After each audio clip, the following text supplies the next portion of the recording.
কুয়েটের শিক্ষার্থীরা গত 18 ফেব্রুয়ারির সহিংস ঘটনার চিত্র তুলে ধরে রক্তাক্ত কুয়েট শীর্ষক চিত্র প্রদর্শনীর আয়োজন করে।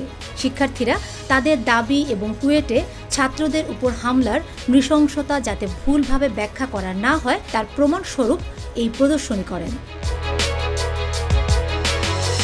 প্রদর্শনীর পর এক ঘোষণায় শিক্ষার্থীরা জানান তাদের 6 দফা দাবি ছিল, যার মধ্যে কিছু গুরুত্বপূর্ণ দাবি সিন্ডিকেট সভায় কৌশলে এড়িয়ে যাওয়া হয়েছে। সিন্ডিকেট সভার সিদ্ধান্ত প্রত্যাখ্যান করে আন্দোলন চালিয়ে যাওয়ার ঘোষণা দিয়েছেন শিক্ষার্থীরা। তারা বলেন, এই সিদ্ধান্ত আমরা কোনোভাবেই মেনে নেব না। শিক্ষার্থীরা বিক্ষোভ মিছিল করে উপাচার্য মোহাম্মদ মাসুদের বাসভবনের প্রধান ফটকে তালা ঝুলিয়ে দেন। শিক্ষার্থীরা বলেন, আমাদের দাবিগুলো পূরণ না হওয়া পর্যন্ত আন্দোলন চলবে। প্রসঙ্গত, কুয়েটে গত মঙ্গলবার ক্যাম্পাসে ছাত্র রাজনীতি বন্ধের দাবিতে সংঘর্ষের ঘটনা ঘটে। Fatema Shilu, GTV news.